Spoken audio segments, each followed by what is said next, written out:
let me discuss the first application of the improved Shiraishi-Saito inequality, and it's called no free pumping theorem, weird name. But I tell you that this is almost trivial. I want to consider a system of particles, and I want to pump these particles in the x direction. So I impose periodic boundary condition here.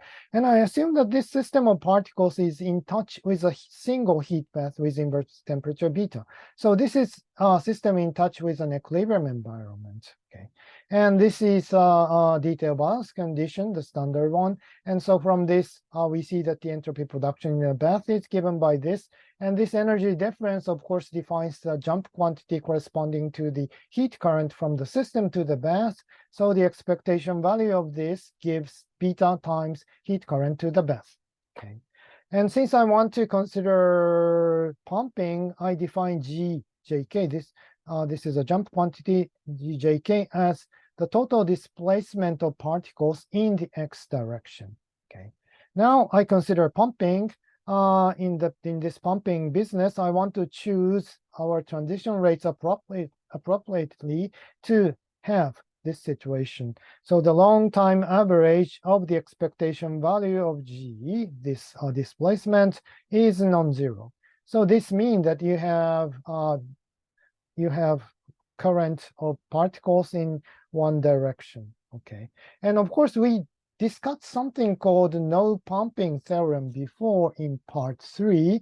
This is part 3, page 16. Yes, we said pumping is impossible, but recall that we argued that pumping is impossible if we were only able to modify the potential depth EJ. And if we can modify both the potential depth and the potential height, of course, pumping is possible. So we are considering pumping like this here.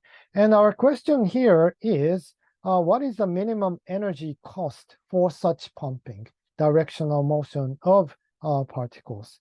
And well, look, if you simply look at this situation, I don't know what happens in between, but we want to move this particle in this kind of potential. And then from mechanical point of view, the energy of the particle does not change at all. So probably this can be done without using any work. Okay. So what is the minimum work? This is the question. Okay. And of course, we have an answer. And since, as name tells, we will show that we have to perform some work.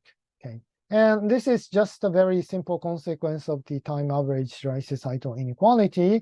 So this is the time average Shiraishi-Saito inequality. Here you have the time average of the entropy production, and in this case, since this is beta times J, here you have beta times the averaged current. For some reason, to be consistent with the next part, I denote by Q the averaged heat current from the system to the bath. Okay. Now we are interested in the work that we do to the system or the power. So the work per unit time, the power input to the system. Okay. And so this is, we are interested in this W. But if you look at this picture from the energy conservation law, you immediately see that this power must be equal to this average heat current.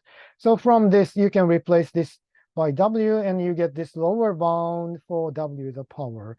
And you clearly, since this is not infinite, and this is inverse temperature, this is of course not infinite. So this tells you that this W, the power, must be larger than constant times G bar squared.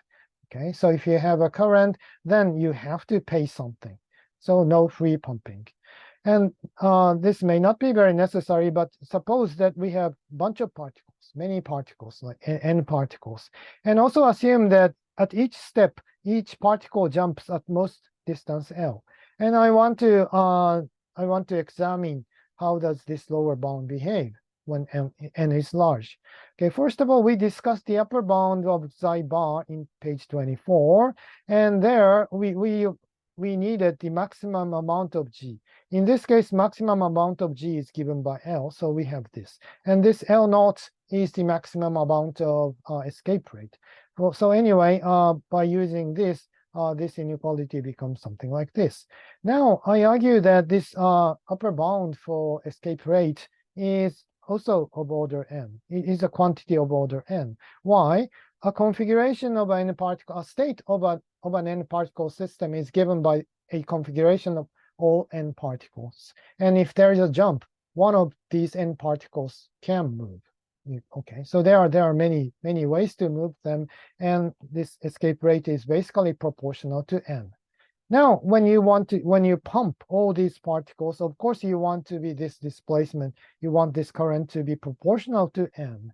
And then if you plug these in here, you see that you get n squared here and you get n here. So you see that this lower bound is proportional to n. Okay, this is a very common sense answer. If you want to pump all these n particles, then you have to pay power, which is again proportional to the number of particles. Okay, so this is essentially the end, but I have one more slide. Think about a very small system, and you have one small particle which fluctuates a lot, which is confined in this kind of potential. And now, by some purpose, by some way, you measure you observe the position of this particle, and you find that it's here. Then you just increase the barrier just left to this particle like this. And increasing this barrier does not require any work because particle is here.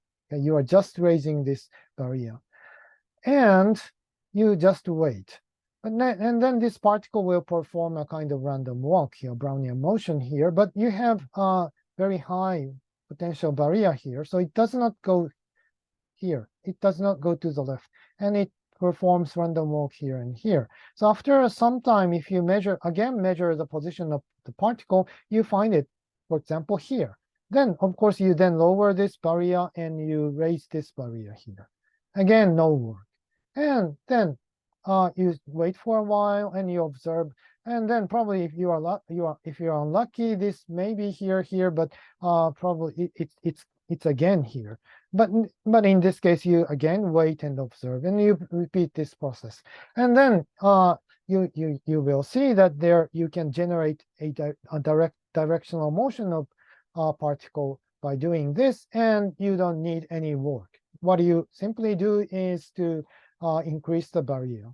Okay, but of course, so this apparently contradicts the no free pumping theorem. But of course, here is a trick. You are observing the position, and we are neglecting the cost of this observation. So this is a kind of Maxwell demon. Okay. Very different, but it's a kind of Maxwell demon. Okay, so that's all what I wanted to say about this first application.